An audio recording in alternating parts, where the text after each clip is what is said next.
Mari kita satu di dalam doa, kita berdoa. Ya Tuhan, Allah Bapa kami yang ada di dalam kerajaan sorga, pagi hari ini Tuhan telah mengumpulkan kami. Kami telah memuji dan memuliakan Tuhan. Sekarang tibalah saatnya bagi kami bersama akan membuka dan membaca kebenaran firman Tuhan.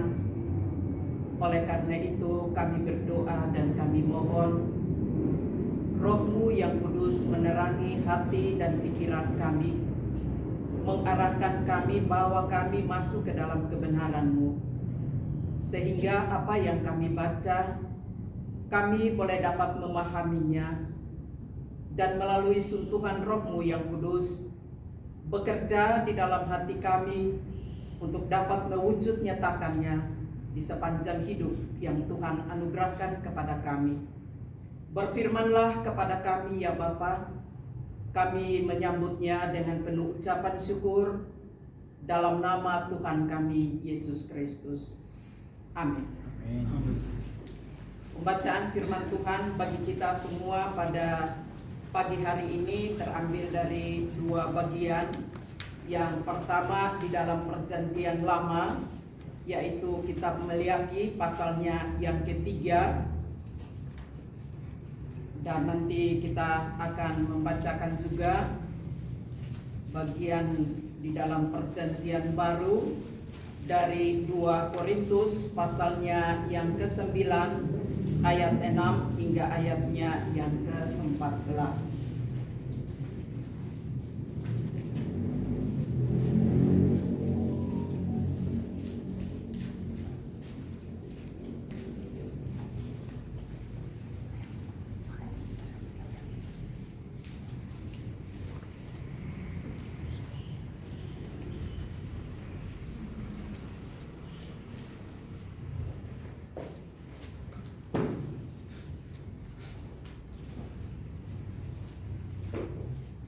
Maliaki pasal 3 ayatnya yang ke-6 hingga ayatnya yang ke-12.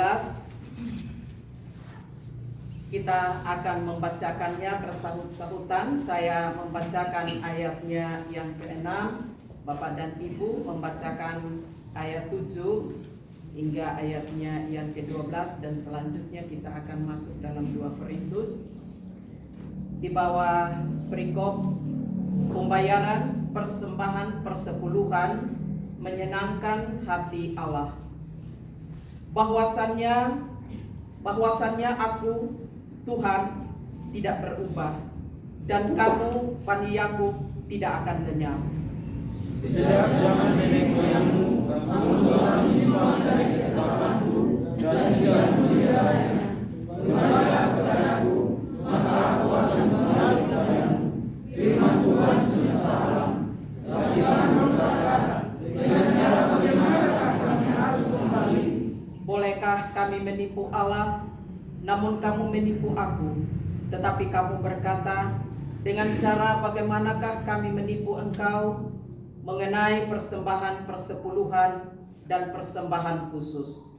Kamu telah kerepotan, tapi kamu masih menipu aku. Ya, kamu seluruh bangsa. Bawalah seluruh persembahan persepuluhan itu ke dalam rumah perbendaharaan, supaya ada persediaan makanan di rumahku, dan ujilah aku, firman Tuhan semesta alam.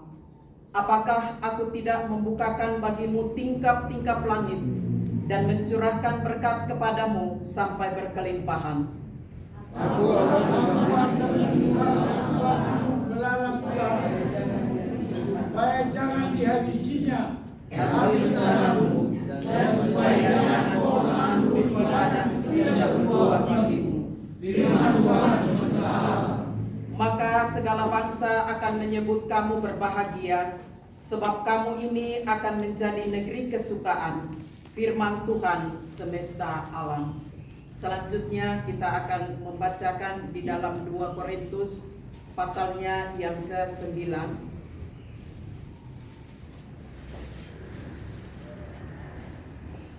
ayatnya yang ke-6 hingga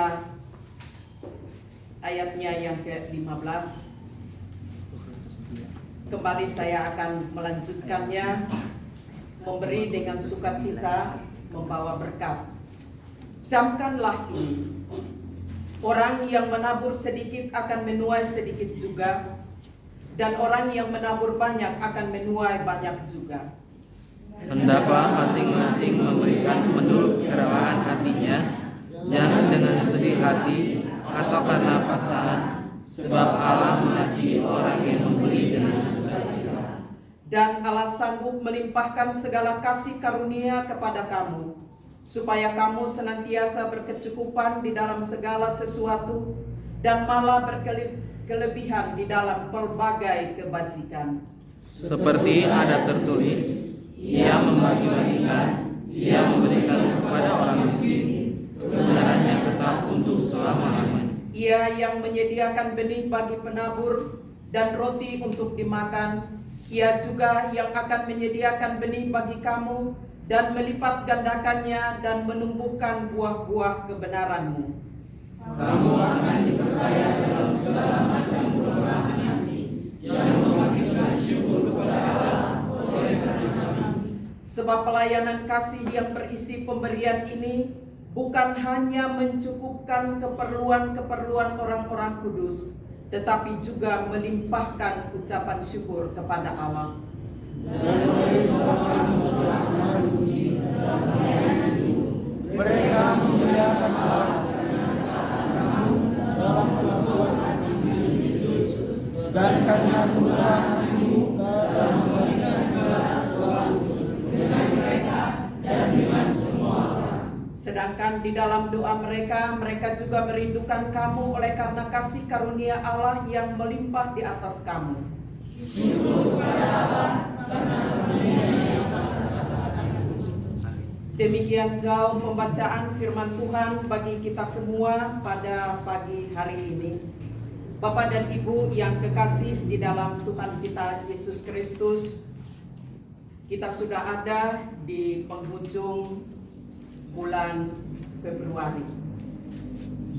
Dan kita sudah memasuki minggu kedua, yaitu Minggu Sengsara Tuhan Yesus. Dan biasanya di minggu-minggu seperti ini,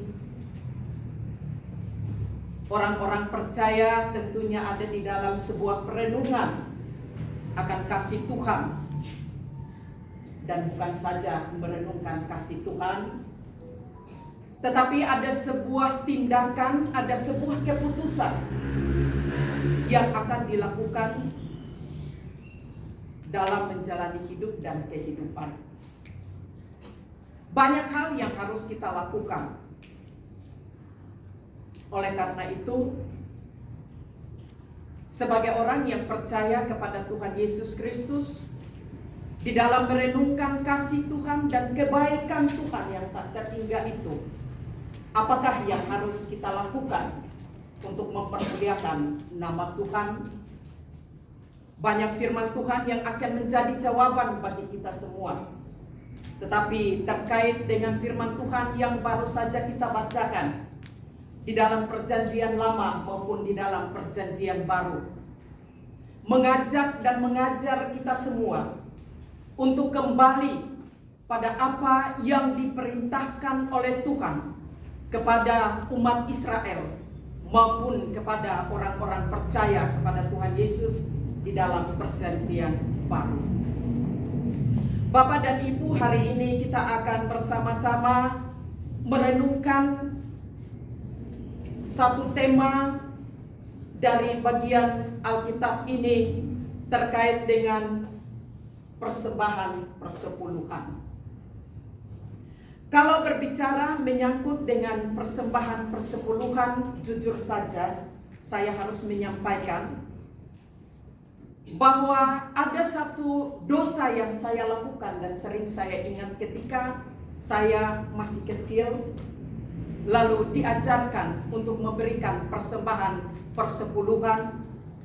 Lalu majelis gereja datang dan membawakan amplop persembahan persepuluhan, karena waktu itu saya mendengar dari salah satu jemaat berkata demikian, untuk apa kita memberikan persembahan persepuluhan?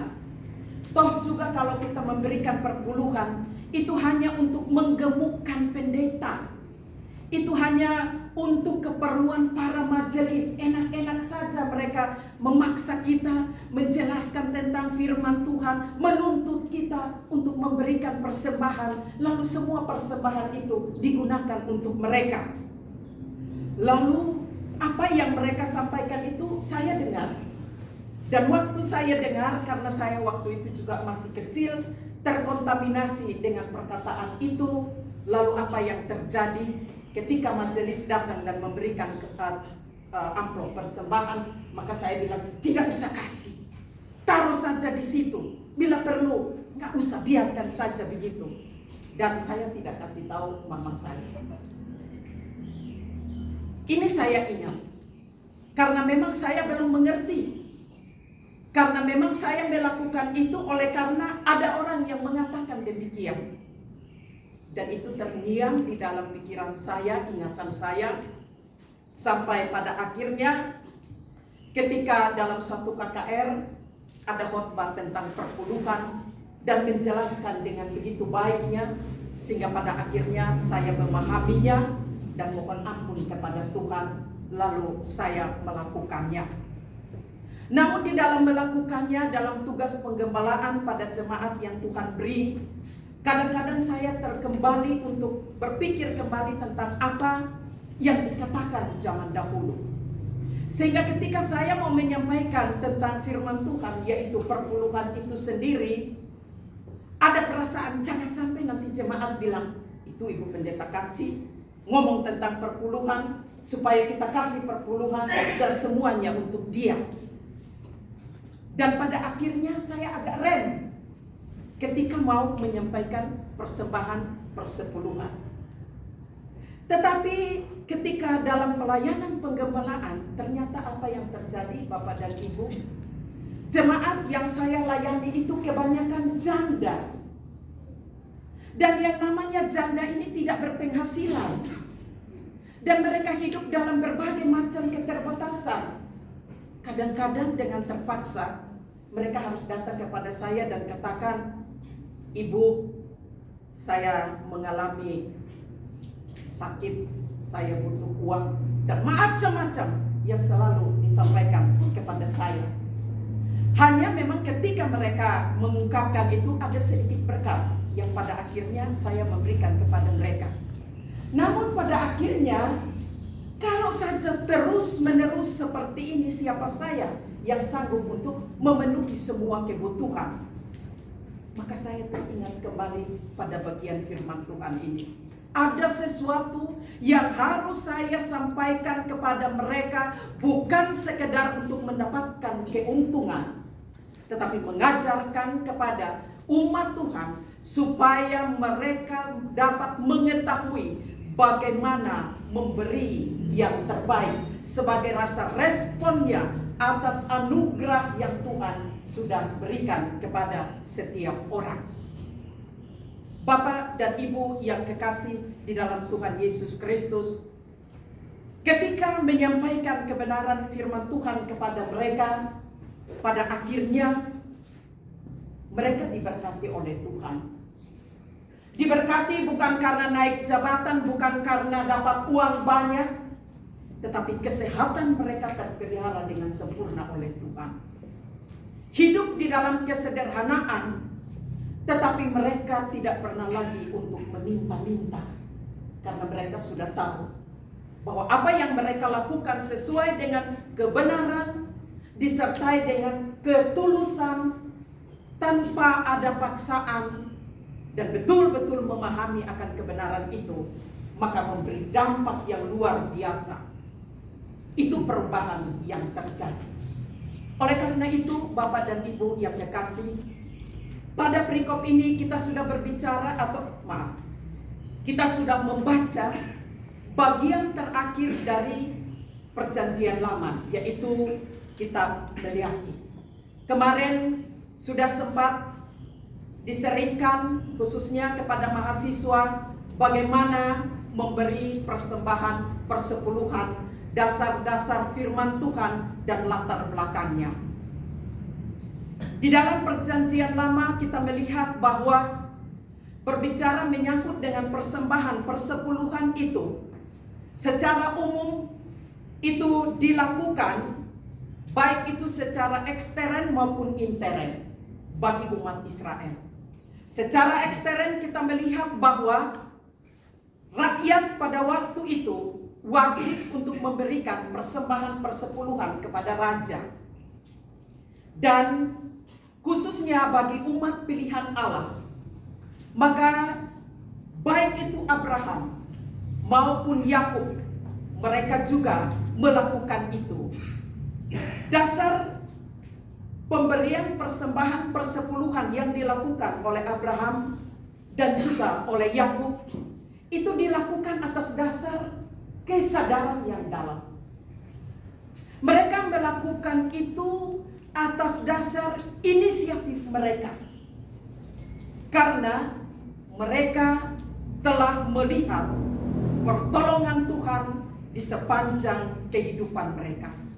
Mereka telah melihat bagaimana Tuhan menyelamatkan mereka dan Tuhan menjawab setiap pergumulan mereka. Baik itu Abraham ketika bergumul dengan peperangan, dan demikian juga dengan Yakub ketika dia lari dan dia hampir kehilangan nyawa dan dia harus lari ke Haran dan dia harus tidur meletakkan kepalanya di atas batu, dan pada waktu itu dia bermimpi dan dia melihat bagaimana Tuhan menyatakan kasih-Nya kepadanya sehingga pada akhirnya dia diselamatkan. Lalu dia berdoa, dia minta kepada Tuhan agar Tuhan memberkati dia, dan ketika Tuhan memberkati dia, dia bernazar kepada Tuhan, maka dia akan memberikan persembahan persepuluhan dari semua hasil yang ia peroleh.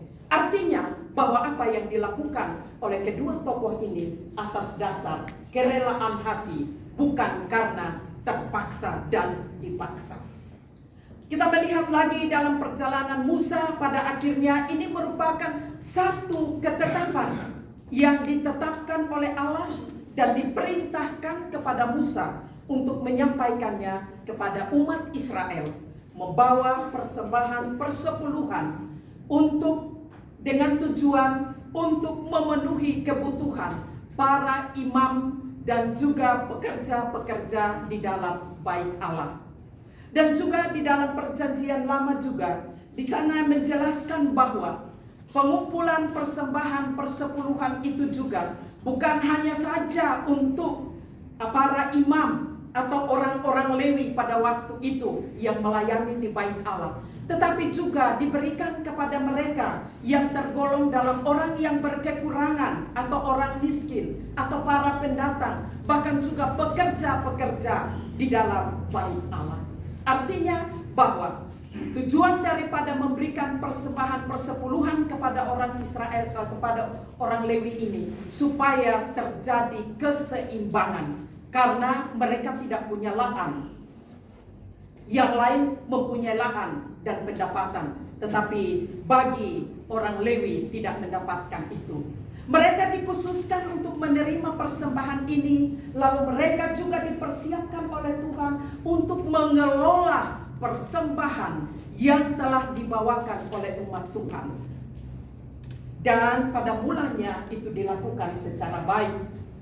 Namun berjalannya waktu, pada akhirnya oleh karena pembuangan dan pada akhirnya mereka tercerai-berai, lalu bait Allah diruntuhkan, maka pada akhirnya untuk praktek melakukan upacara-upacara keagamaan termasuk di dalam membawa persembahan kepada Tuhan itu mulai seakan-akan terdiam. Dan pada waktu itu juga karena mereka berada di pengasingan, mereka terjepit dengan berbagai macam hal sehingga mereka tidak melakukan itu dengan baik. Sehingga pada akhirnya mereka sudah mulai melupakan itu. Seperti yang saya jelaskan kembali bahwa ada masa senggang antara Perjanjian Lama dengan Perjanjian Baru. Tetapi waktu mereka, khususnya umat pilihan Tuhan ini, mereka kembali maka melihat memberikan kepada mereka satu himbauan untuk kembali. Tadi di dalam ayat yang telah kita baca di ayatnya yang ke-7, kembalilah kepadaku. Mengapa mereka kembali? Karena mereka sudah berpaling. Karena mereka sudah tidak lagi melakukan apa yang diperintahkan oleh Tuhan. Dan ketika mereka sudah tidak melakukan apa yang diperintahkan oleh Tuhan, yaitu persembahan, persepuluhan yang ditetapkan oleh Allah, maka pada akhirnya mereka mengalami berbagai macam krisis di dalam kehidupan mereka. Dan kita lihat dalam pembacaan tadi ada dialog.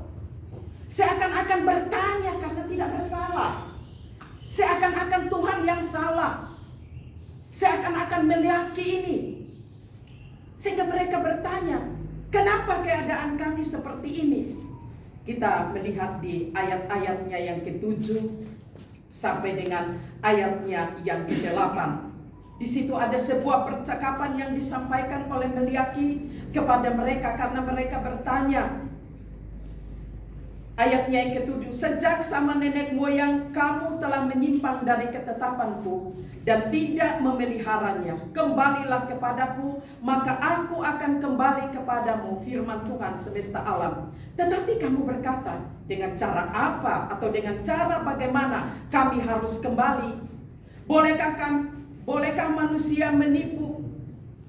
Bolehkah manusia menipu Allah? Namun kamu menipu aku. Tetapi kamu berkata, dengan cara bagaimanakah kami menipu engkau? Bagaimana mengenai persembahan persepuluhan dan persembahan khusus? Dengan jelas Meliaki menekankan dan menyatakan kepada mereka bahwa ada semacam penipuan yang telah kamu lakukan. Karena apa dibilang menipu? Karena memang mereka sudah tahu sebetulnya apa yang harus mereka lakukan. Dan mereka itu adalah penerima perintah. Tetapi pada akhirnya, oleh karena perpalingan mereka, membuat mereka seakan-akan kami tidak bersalah. Kami tidak tahu. Tetapi Meliaki menegaskan kepada mereka mengenai persembahan persepuluhan. Itu berarti bahwa hal ini sungguh sangat penting. Akibat daripada mereka berpaling dan tidak mematuhi atau tidak mentaati perintah Tuhan, maka banyak sekali permasalahan yang mereka hadapi. Berangkat dari situ, maka Meliaki kembali dan menyatakan sebuah pernyataan yang sangat-sangat penting bagi mereka, yaitu ajakan untuk kembali.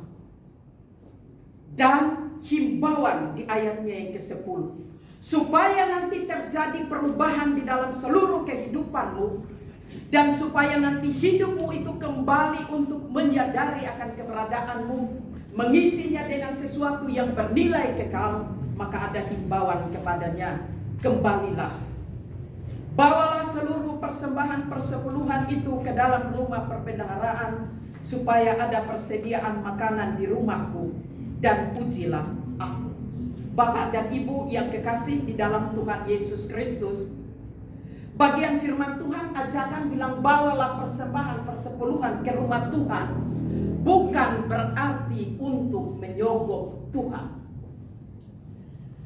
Bukan berarti untuk menunjukkan bahwa mereka itu adalah orang yang sudah memiliki banyak sekali harta, kekayaan, dan lain-lain sebagainya. Tetapi ajakan ini mengajak mereka untuk melihat sesungguhnya kepada Tuhan. Karena di dalam perjanjian lama, Bait Allah adalah tempat perjumpaan umat dengan Allah. Maka di dalam perjumpaan umat dengan Allah, terjadinya komunikasi di antara Tuhan dengan umatnya, ditandai dengan pemberian firman. Dan firman itulah yang akan disambut. Firman itulah yang akan menolong mereka. Firman itulah yang akan berkuasa untuk mengubah seluruh eksistensi kehidupan manusia. Itulah sebabnya tempat yang diperintahkan untuk membawa persembahan persepuluhan dalam konteks perjanjian lama harus dibawa ke rumah Tuhan. Kalau kita zaman sekarang ini dibawa di gereja atau tempat di mana kita beribadah atau kita mendapatkan siraman firman Tuhan yang menjadi berkat bagi kita. Oleh karena itu Bapak dan Ibu yang kekasih, ketika ayat ini disampaikan, sekali lagi mengarahkan mereka untuk melihat kepada Tuhan yang adalah pencipta, yang adalah pemilik, yang sanggup untuk mengadakan dari yang tidak ada menjadi ada. Ini yang penting. Jadi dasar di dalam memberi itu bukan karena motivasi lain, tetapi mengajak mereka untuk melihat kepada kedaulatan Allah, kemahakuasaan Allah, Allah yang tidak bisa diukur dengan apapun juga, karena Dia adalah segala-galanya yang sanggup untuk mencurahkan segala sesuatu kepada umatnya. Bapak dan Ibu yang kekasih di dalam Tuhan kita Yesus Kristus, banyak orang yang kadang-kadang mulai dari sekarang dengan konsepnya masing-masing. Itu bisa saja karena dari sudut pandang apa itu mau dijelaskan. Masing-masing punya pemahaman tersendiri terkait dengan persembahan persepuluhan. Tetapi firman Tuhan mengajakkan kepada kita agar ketika kita membawa, kita mempersiapkan itu sebagaimana yang dikatakan oleh Rasul Paulus dalam suratnya kepada jemaat yang kedua yang ada di Korintus. Memang di dalam perjanjian lama itu tidak berbicara menyangkut dengan bawa persembahan ke dalam rumah Tuhan sebagaimana yang jelaskan di dalam kitab Meliaki. Tidak. Tetapi baik Yesus maupun rasul-rasul, khususnya Rasul Paulus di dalam surat 1 Korintus dan juga di dalam surat Ibrani ketika dia menuliskan dan memberitahukan kebenaran tentang terkait dengan persembahan, sebetulnya menunjuk pada apa yang telah dilakukan oleh Tuhan, yang telah diperintahkan oleh Tuhan di dalam perjanjian baru untuk mengokohkan. Itulah sebabnya tadi kita sudah lihat di ayatnya yang selanjutnya dari pembacaan kitab Meliaki bilang, kalau kamu membawa itu dan memberikan persembahan itu kepada Tuhan, maka lihat apa yang akan dilakukan oleh Tuhan.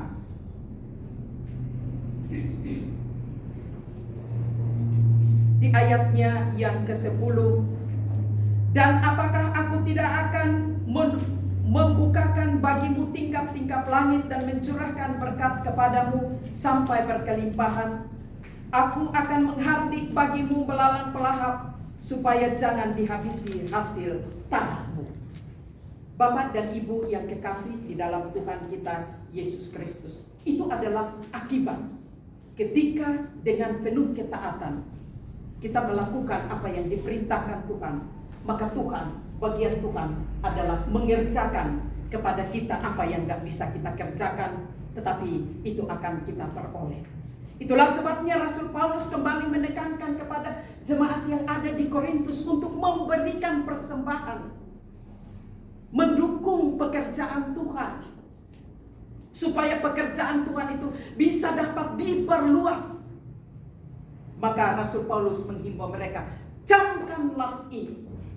Artinya dia memberikan sebuah perhatikan baik-baik apa yang disampaikan di ayatnya yang tadi kita sudah baca dari 2 Korintus itu. Di sana menjelaskan bahwa orang yang menabur sedikit akan menuai sedikit juga, dan orang yang menabur banyak akan menuai banyak juga. Kenapa Rasul Paulus ambil ini? Karena memang kehidupan orang Korintus pada waktu itu, latar belakang kehidupan mereka adalah bertani, bercocok tanam. Mereka selalu menanam, lalu mereka mengharapkan untuk mendapat hasil yang banyak. Itulah sebabnya Mereka juga akan mempersiapkan bibit-bibit yang unggul. Mereka mempersiapkan ladang yang terbaik, tanah yang subur, dengan harapan supaya mereka bisa dapat hasil yang banyak. Yang kedua, dari analogi yang digunakan oleh Rasul Paulus tentang menabur, bahwa ada konsep, dan itu memang diakui secara alamiah, dan kita bisa menyaksikan juga bahwa apa yang ditabur, satu yang ditanam, jikalau itu dipelihara dengan baik, maka dia akan bertumbuh dan memberikan hasil yang berlipat-lipat kali ganda. Itulah sebabnya ketika mereka menanam, mereka menabur sebanyak mungkin. Supaya apa? Ketika mereka juga menuai, atau mendapatkan hasil yang banyak. Rasul Paulus mengingatkan kepada mereka tentang hal ini, bahwa soal untuk memberi, jikalau kamu memberi dengan penuh kerelaan. Jadi dia tarik tadi, analogi itu masuk di dalam hal yang bersifat rohani. Dia katakan begini, untuk soal memberi itu seperti kamu menanam sesuatu. Dan juga khususnya dalam bagian ini Rasul Paulus menekankan bahwa ketika kita memberi sesuatu untuk mendapatkan yang terbaik juga, hendaklah kamu memberi masing-masing menurut kerelaan hati. Rela. Jangan dengan sedih hati atau karena paksaan, sebab Allah mengasihi orang yang memberi dengan sukacita. Itu berarti bahwa rumus untuk memberi berdasarkan ajaran Rasul Paulus ini adalah harus memberi dengan rela hati. Harus memberi dengan penuh sukacita tanpa terpaksa. Karena apa? Atas dasar kesadaran semua yang diperoleh itu bukan sekedar hasil usaha kita manusia, tetapi semua itu datang dari Tuhan. Kita boleh berusaha, kita boleh bekerja dan melakukan apa saja, tetapi jikalau Tuhan tidak menumbuhkannya, maka sia-sialah usaha dan pekerjaan kita. Ini yang ditekankan oleh Rasul Paulus, bahwa kita harus melakukan sesuatu atas dasar kerelaan, jangan terpaksa. Ketika kita memberikan persembahan, persepuluhan juga, jangan karena terpaksa. Jangan karena basa-basi. Jangan karena hitung bilang, oh karena saya tidak ada uang. Kebanyakan orang berdalih di situ. Oh saya masih kuliah, oh saya belum dapat penghasilan. Macam-macam alasannya. Bukan soal itu, tetapi soal apa yang telah kita terima dari Tuhan. Soal apa yang Tuhan telah lakukan terlebih dahulu kepada kita. Itu yang menjadi dasar kita. Maka ketika kita melihat bahwa apa yang dilakukan oleh Tuhan adalah Dia melakukan kepada kita di saat kita belum melakukan yang terbaik bagi kita, yaitu Ia telah menyerahkan dirinya sebagai korban yang sempurna, menderita menanggung dosa kita, ambil alih seluruh kelemahan kita. Dia tanggung semua itu dengan penuh ketaatan dan penuh ketulusan. Tidak pernah menggerutu, tidak pernah menuntut kepada manusia, tetapi Ia menjalani semua itu dengan kerelaan hati, karena betapa besarnya cinta kasih-Nya kepada manusia. Itulah sebabnya Yesus sekalipun tidak mengajarkan tentang perpuluhan, tetapi Yesus mengajarkan kepada mereka untuk apa kamu melakukan kewajiban hukum Taurat, tetapi kamu mengabaikan hal yang penting, kasih, keadilan, perhatian kepada orang-orang tertentu yang membutuhkan, bahkan untuk pekerjaan Tuhan. Rasul Paulus mengingatkan kembali kepada umat Tuhan dan juga bagi kita semua sekarang, bahwa sesungguhnya apa yang kita beri itu tidak akan lebih daripada apa yang Tuhan sudah berikan kepada kita. Dan apa yang Tuhan sudah berikan kepada kita tidak akan dibeli atau dibuat dengan cara apapun manusia. Tidak ada kata pengorbanan yang dilakukan oleh Yesus satu kali untuk selama-lamanya. Lunas, tuntas, sempurna pemberian Tuhan bagi kita. Itulah sebabnya Bapak dan Ibu sering kita menyanyi ada lagu, dengan apakah akan kubalas kebaikanmu. Tidak ada kecuali persiapan hati kita dengan kerelaan. Berikanlah apa yang ada pada kita, karena Tuhan tidak nuntut berapa banyak yang kamu berikan, tetapi ungkapan hati kita kepada Tuhan atas rasa syukur kita untuk mendukung pekerjaan Tuhan yang Tuhan percayakan selama kita ada di dalam dunia. Kita sudah melakukan sesuatu yang terbaik. Itu berarti bahwa dari yang terkecil ada pada kita, jikalau kita memberikan dengan kerelaan hati, maka itu akan dipergunakan untuk pekerjaan yang sangat luas dan besar. Sadar atau tidak sadar,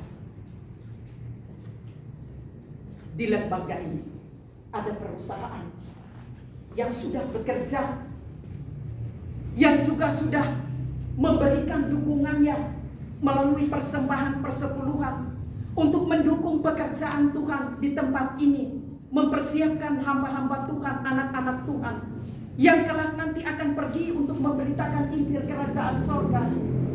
Dari kurang lebih 20 orang karyawan bersama pendiri dan semua direktur yang ada di sini, yang telah mempersembahkan atas dasar ketaatan, memberikan itu kepada Tuhan untuk mendukung pekerjaan Tuhan.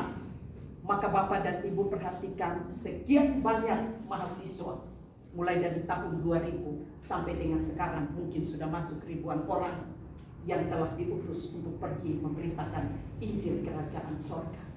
Artinya bahwa dari apa yang sedikit, walaupun setiap bulan kita harus berkumpul dan tetapi memberi dengan sukacita, menciptakan hamba-hamba Tuhan yang belita, hamba-hamba Tuhan yang mau bekerja untuk memberitakan Injil. Dan itu sangat memberi dampak yang luar biasa, dan itulah yang dikenal oleh Tuhan. Tetapi juga kepada mereka yang adalah penerima, harus terima itu dengan penuh ucapan syukur, bahwa pemberian yang diberikan itu adalah dari ketulusan hati, maka harus disambut dengan penuh ucapan syukur, memanfaatkan segala sesuatu dengan baik adanya, dengan penuh rasa hormat bahwa semua yang kita peroleh karena kemurahan Tuhan mengangkat dan melayakkan kita, dipersiapkan dan mau dibentuk melalui orang-orang yang telah diberkati oleh Tuhan. Oleh karena itu, marilah kita belajar untuk memberi. Karena apa yang kita berikan kepada Tuhan dengan penuh ketulusan, Tuhan sanggup untuk membukakan tingkap-tingkap langitnya. Dan Ia berjanji, Ia akan memberkati roti makananmu, air minumanmu. Ia juga akan menghardik sakit penyakit, sehingga semua yang kita kumpuli di dalam kehidupan kita, dalam intervensi dan caranya Allah, akan memberikan kepada kita berkat yang tidak pernah kita pikirkan, tetapi yang kita butuhkan. Tuhan memberkati. Kita berdoa. Bapa di dalam surga, di dalam nama Tuhan Yesus Kristus, kami berdoa dan kami mohon, hanya kuasa Roh-Mu yang kudus sajalah yang akan menolong dan memampukan kami, memberanikan hati kami untuk dapat kami memberikan apa yang menjadi perintah Tuhan, apa yang menjadi bagian Tuhan. Karena semua itu berasal daripada Tuhan, dan Tuhan menghendaki ketaatan bagi kami untuk meresponinya dengan kerelaan hati oleh karena cinta kasih kami kepada Tuhan. Terpujilah nama-Mu, dalam nama Tuhan Yesus Kristus kami bersyukur kepada Bapa di surga. Amin. Amin.